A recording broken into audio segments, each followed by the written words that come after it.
Fluctuations family. My name is Heavenly Joy, and you're in the sacred space of truly heavenly joy. And I wanted to share with you some really amazing reflections upon the past 2 days. So I relaunched my yoga practice, and I have been supported by a group of women called BWIC, which is Business Women in Cannabis.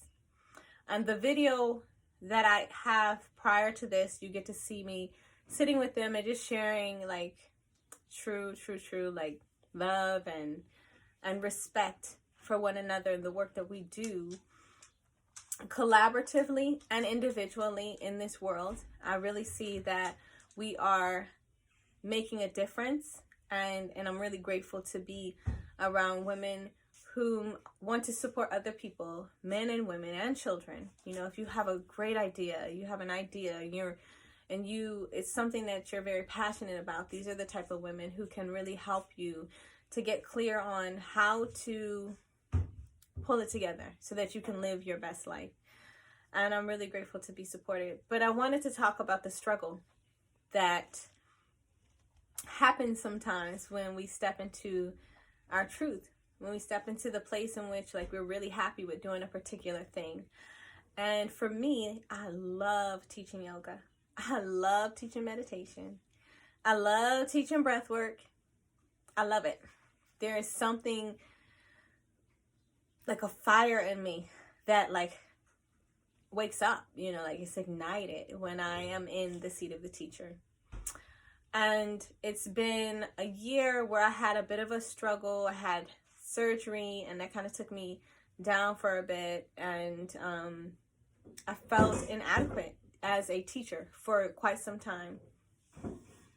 So then I started to slowly like just get back into my own personal yoga practice, and I was very happy with that. And I kind of fell into a place of complacency, perhaps, is what I want to call it. That's the word that pops in my head, where I think I just got to a point in thinking, I'll never teach yoga again. Not like how I had envisioned it previously. And then I went and met with these women who, I met them through my cousin, Tasha, who is a businesswoman in her own right, in the cannabis and in the dispensary and in the medical marijuana industry. And she had affiliated and came together, and they have a beautiful collaborative working relationship, this group of women who really amazingly how well they work together, who she started working with, and they started supporting her, and they like everybody has their own individual projects, and yet collaboratively when they come together, it's amazing to see everybody stand in their power. And we all grow. We all benefit from standing in our power. We all grow and benefit from supporting someone else to stand in their power. So I met with these women. We had a fantastic meeting. It was like you could feel the presence of God in each and every one of them, and in our conversations with one another. It was really amazing. And I remember coming home and feeling full, and I was talking to Ian, who is my man, my partner. I was talking to him about the experience I had. I talked to my sisters about them, and I was reminded that I had placed my face on the floor the same night that I prayed for Ian to come in my life. And I got super clear on like what I want my man to be like, what I need, what kind of support I need. And I also mentioned like what I wanted my tribe to be like, the kind of women that I wanted to be supported by, and in the same supporting them as well. So let me say, it's not just the women. There, we have partners, and they support as well. So I don't want to in any way take from those who have been actively participating, the men as well.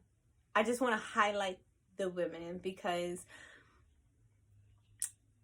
many times in our past, and I can say specifically for me, in my past, is that I've had toxic feminine relationships, right? And that has made it very difficult for me to feel safe with women again, which is like, we are safe, right? But these women have not only answered to my prayers, like answered the calling, they have done it in a way in which strengthens me and empowers me to stand in my truth and my power again, and to reignite this fire of standing in the place of a yoga teacher, spiritual teacher, fully and wholly.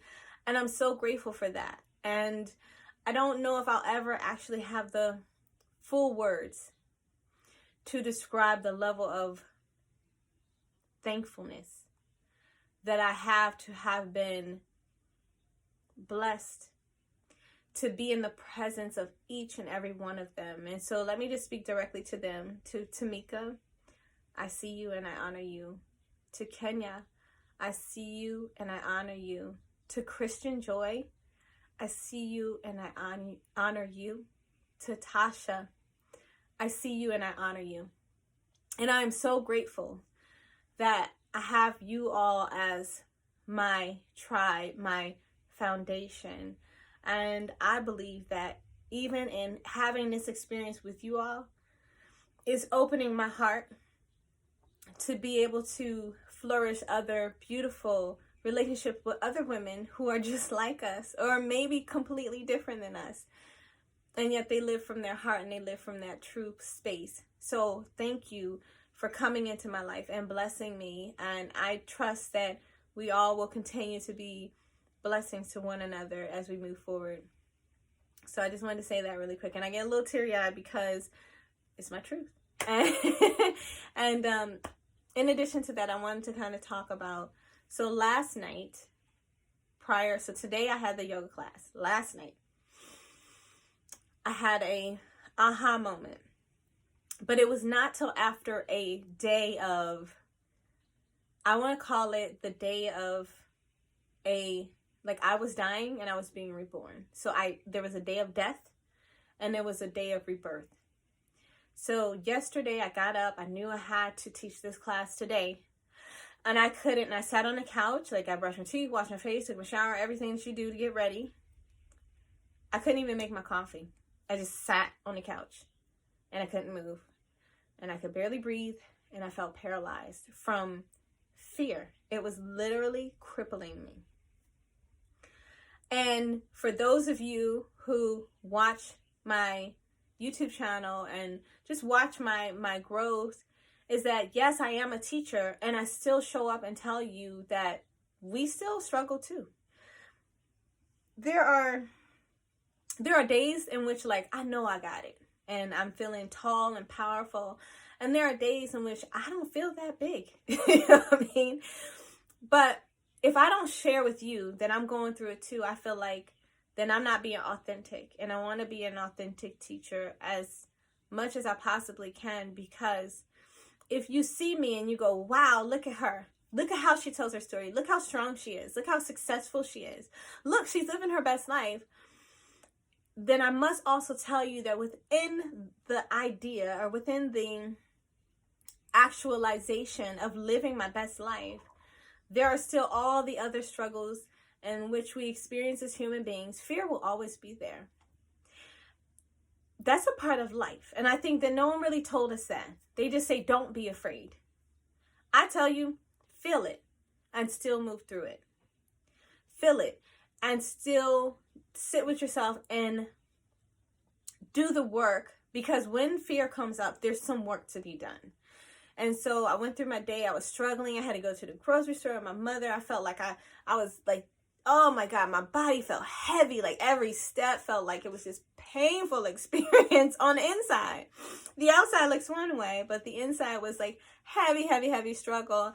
And I couldn't figure it out. So normally Ian and I see each other after he gets off work, because I'm very grateful to have a man who does provide. I'm very, very grateful for that. And then I just was like, I can't, he understood. I need to just be by myself so that I could process what is happening with me. So I sat at my altar. I looked up and I saw this book. I wonder if I still have it here. The book was Feel the Fear. It was something like Feel the Fear and Do It Anyway. So I saw that book, and then I was like, oh, that's awesome. So I kind of like looked at the book, but I didn't feel like reading it. So I was just like, but that was an awareness, right? And then I came back. I went out the room. I came back and sat down in front of my altar again. And I looked up and I saw another book. Let me see if I can get that for you guys. Wait 1 second. All right. So this is the book that I saw, which I want to share with you. This is the book here. So it's Darshan. Okay. And this particular, it could be like a book or a magazine, I don't really know, but let's just say the publication of the Darshan.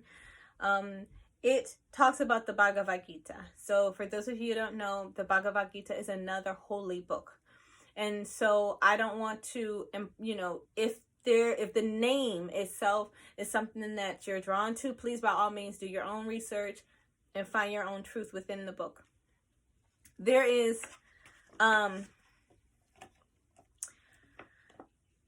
so I grabbed the book and I opened the book because my sister Katrina Marie and I used to study Kabbalism together, and even Nichiren Buddhism we studied together.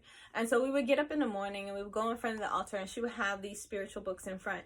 And we would pick what we're going to study. Every day was study. And that's the one thing I've gained from her, is that every day we feed ourselves something, right?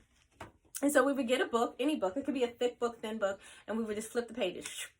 And whatever we landed on, we would see how it felt. And if it was in alignment, then we would read it. The page in which I found was the knowledge that protects one from fear. There it is. The knowledge that protects one from fear. And it is from the writings of Swami Vilasananda. Sorry for slaughtering that one. However, it was so perfect for what I needed, because I needed to figure out what this was. So there are key points to this, because I'm not going to read the whole thing. One of the things that I read there was that no matter what face this fear wears, it is always about one thing. Have I done the right thing in my life?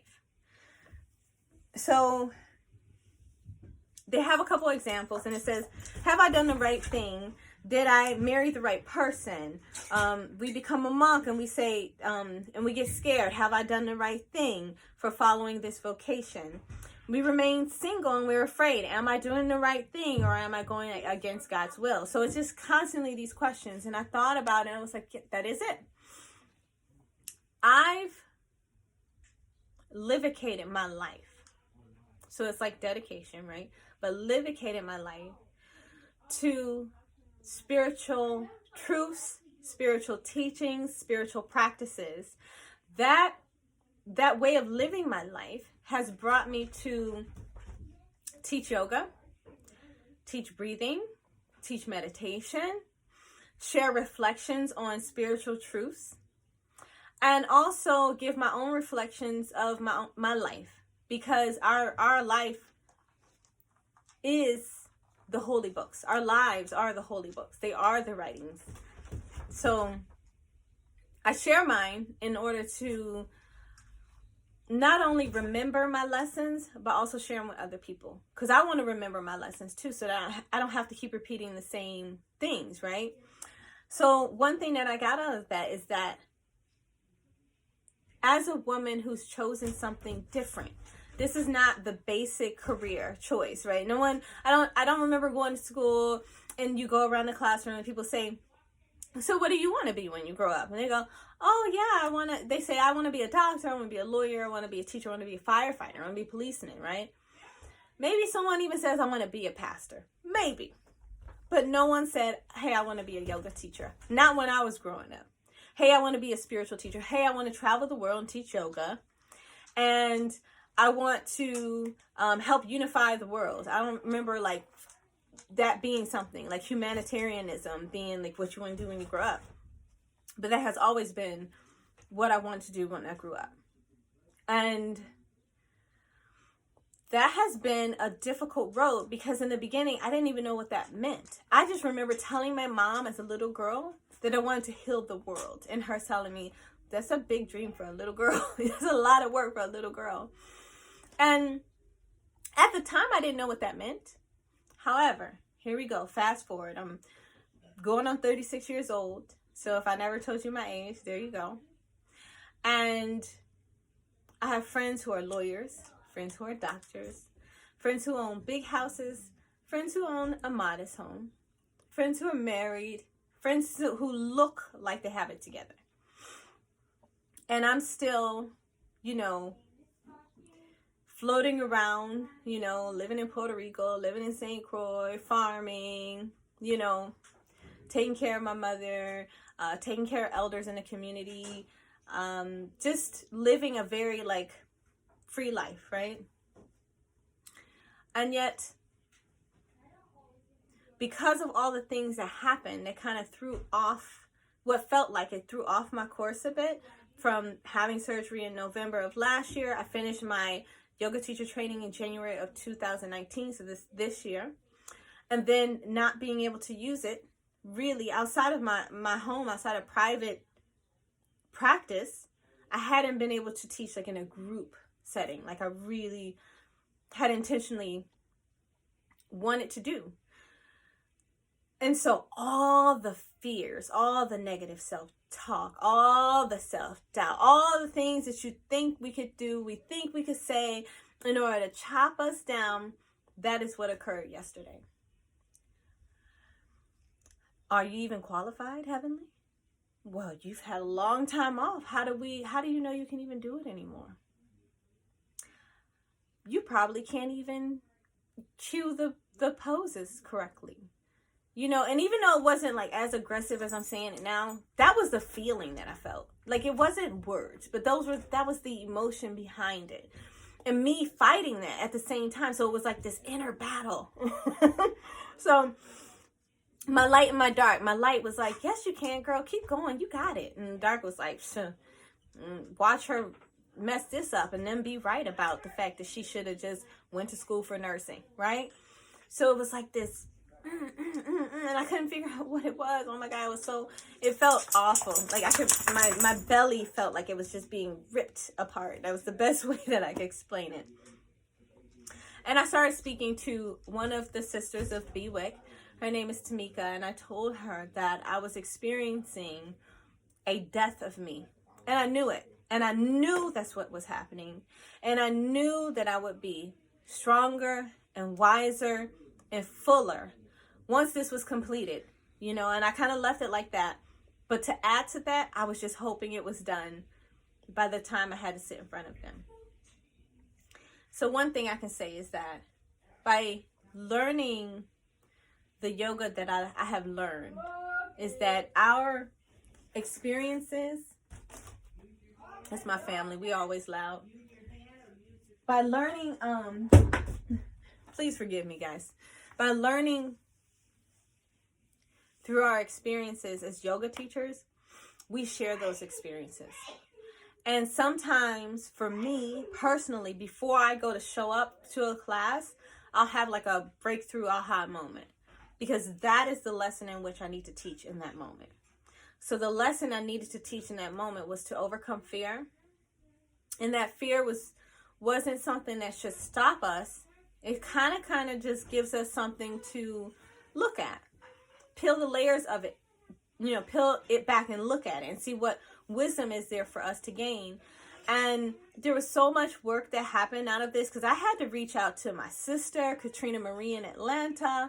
I reached out to my sister, Mariah Rodriguez in Atlanta. I reached out to, my son, Hakeem, which you guys have seen, my youngest one. He is a spiritual child altogether. I poured my heart out to him what I was experiencing, and as well as Tamika. And I got nothing but support. Nothing but okay. So I get that. I get that you're feeling this, Heavenly. where is it coming from? Who told you that you don't have what it takes? Right? That was one question. Who did tell me that? You know what I mean? Like, sometimes it's just our own stuff. Like, it's my own shit, right? And then my son, Hakeem, who wrapped his arms around me as I'm crying, he kisses me. You got it, mommy. You can do it. You always do it. You always got it. You know, like, just reminders of, like, I'm in the right place. And so what I gained from all that, really and truly, is divine timing. Like, we have this thought in our brain of how things should be, when they should work. It should have started. I had girlfriends that finished 200 hours yoga YTT, and August of last year, 2018, they were in the yoga studio teaching, right? And then me, I had taken another class after that, and I didn't finish that class. And I was really having a struggle with my health and my mental health as well as my physical health. Definitely my mental health. And so August is when we finished. So let's say August 21st is when we graduated officially, like physically, no longer going to class.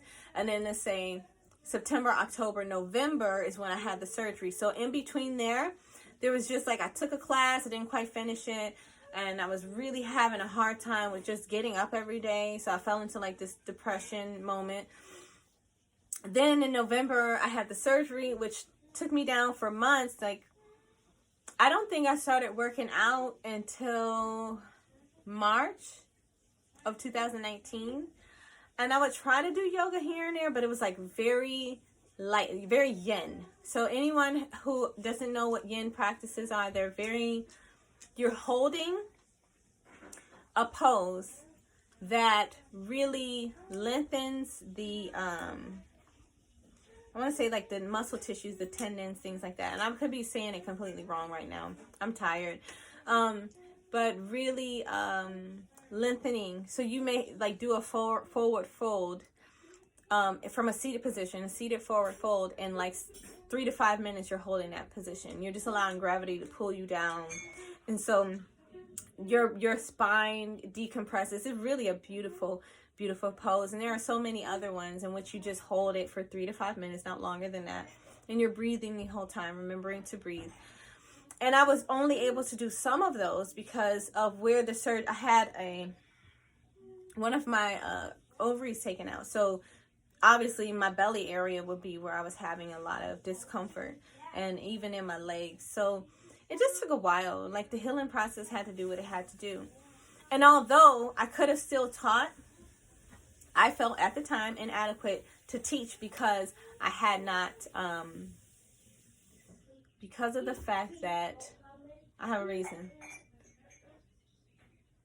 Because to me, that was at the time especially, in order to teach yoga the way I was taught through the school that I went to, is that you also practice. You don't teach and not practice. Like, unless for some reason, I'm pretty sure they didn't mean like if you have surgery, but that was heavenly stuff, right? So I showed up anyway today. And honestly, after I worked through my stuff last night, I talked about how my ego died again last night. And I talked about that with my sister. I talked about that with Ian. I did a meditation that was probably about an hour and a half long last night. And I just went to bed. You know, I was just like, this has been an exhausting emotional day. So after my reflecting and all of that, I really felt lighter and I felt ready for today. So I went to sleep. Oh, I slept so good. Like, it was like, man, this is probably the best sleep I had in a little bit, right? So I slept so good. Woke up this morning rejuvenated. Ian calls me. He's like, baby, I prayed for you. I feel like really good about today. It's going to be great.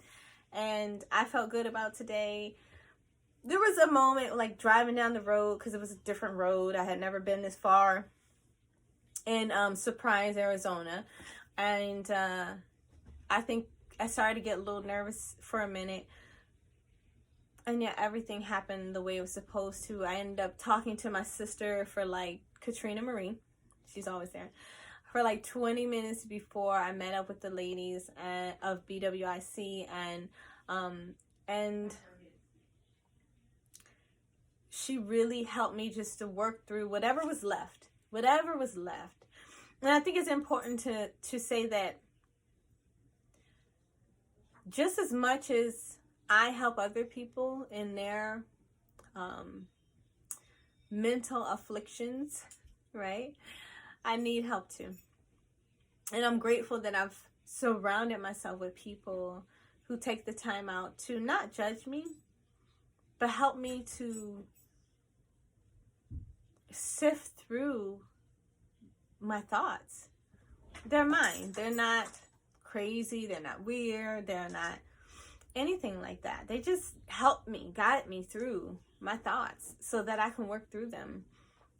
And what happens is because they hold space for me. And I mean, I'm talking about my sisters, talking about the ladies of BWIC. Like I told you guys, these ladies are amazing because they hold space for me. And because it's not them telling me what to do, but them helping me work through my own mental fluctuations and emotional fluctuations. When I do it, when I get the aha moment, I feel empowered. I feel free.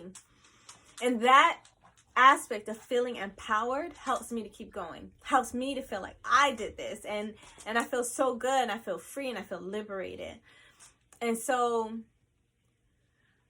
I say all that to say is that, man, had I let the old me, let me also say this, the old me would have felt that, would have allowed it to take me so far under that I would have felt physically sick. I probably would have caught a cold, right? So I would have had to cancel, and literally I would feel this. But because a part of me was fighting because I know that what was being said on one side of me was not true, the light was able to shine through. But I also reached out. Nothing that I said I did it by myself. I reached out to people because we're not supposed to have to do it by ourselves. We're on this planet with all these gazillion people, you know, so it's just finding the right group of people to help you work through your stuff. And so my sister, you know, she is an amazing woman who has helped me through many, many, many things. Well, not just her. I don't like, we have Katrina Marie, we have Mariah, we have Lydia, and all of my sisters have helped me in some way work through my stuff. And I'm really grateful for that. Now, they're all in Atlanta, Georgia, and I'm here in Phoenix, Arizona. And so sometimes I need my girls right here. And so I'm grateful that God has blessed me, the divine has blessed me with a group of sisters. One who happens to be my cousin. Tasha is my cousin, my blood cousin. But it doesn't, all of them feel like this is right. This is my crew. You know, this is my tribe. And I've been searching for them. And so I'm just grateful to have that. And I'm grateful to be able to share with you guys what I had to overcome. So we overcame, we showed up, meaning me and them, and we had the most fun. Oh my God, it was like such a fun yoga class. It started out very like, okay, we're gonna ground ourselves, and there were sprinklers going off. We got hit with the sprinklers like, I don't know, 3-4 times, but it was so much freedom, and it was so fun. And although I guided them through, you know, centering, grounding, meditation, all of that, there was also an aspect of lightness and fun and freedom and support. And I felt like I remembered. I was able to remember. That's what I want to say. I was able to remember that this is my path. And I really, really do love doing it. And we'll have some footage up soon, very soon, as far as the classes and things like that. We're going to continue to do the classes. And I look forward to any of you who are in the Phoenix, Glendale, wherever you are. You know, I was in Surprise, Arizona. So those of you that live in Phoenix know, like, that's not close. But at the same time, I'm willing to travel as long as we can come together and do a group gathering. It's a $10 drop-in. And you can cash at me if you're interested in that. I'm going to keep all my information in the in the description section so that you can definitely let me know if you're interested in having a gathering, because perhaps you want to have a birthday yoga bash, you know what I mean? I would love to do something like that. So I want to make sure that you have my information so that if that's something that you want to do, that we can most certainly accommodate you. And I just look forward to continuously sharing the enriching lessons, enriching, the yoga wisdom, because that is like my thing. It's not just about the physical practice, the asana practice. There are some teachers who like that's their thing. My thing is the wisdom that comes from it. So through the breathing and the meditation and the grounding and all of this helps me to sit longer in meditation and also have very clear reflections of my life experience, because I think that there's so much that goes on in a single moment, in a single day, that a lot of times we're not able to make the connections between one experience to the next. And yet all these experiences have a beautiful, beautiful story to tell us. Like there's some gift, there's some wisdom that's there for us. And so I hope to share space with some of you. If not, whomever, I'm supposed to show up before, I know I'll show up before them. But I want to invite you to come and share with us yoga in the park, or and if I'm at a studio, I'll let you know.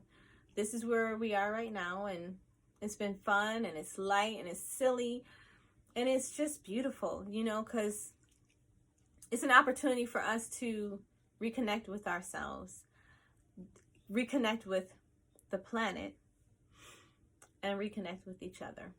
So after all that rambling, I say all that to say, like, today was a fantastic day. I couldn't have made it any better. Definitely, my mind, if I listen to mind chatter, it did not go down like how my mind said it was going to go down.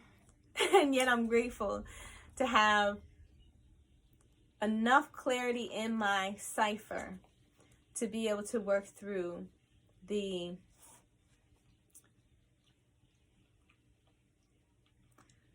trying to think of the right word. I want to say the distractions. I could have become extremely distracted and caught up in what I thought it was supposed to look like, instead of just allowing it to become whatever it was supposed to become. And so I hope to share many more truths with y'all as we journey forward. May you find the wisdom hidden behind the fear, so that you may be able to nurture that fear with love and acceptance. Yeah, no judgment. We're all in this together. And so I share with you, and perhaps you'll share with others, and we will heal. One conversation, one interaction, one moment at a time. So may the divine guide us as we journey forward. Amin, amen, ashe, selam, om, shanti, shanti, om. Peace, peace, peace, family.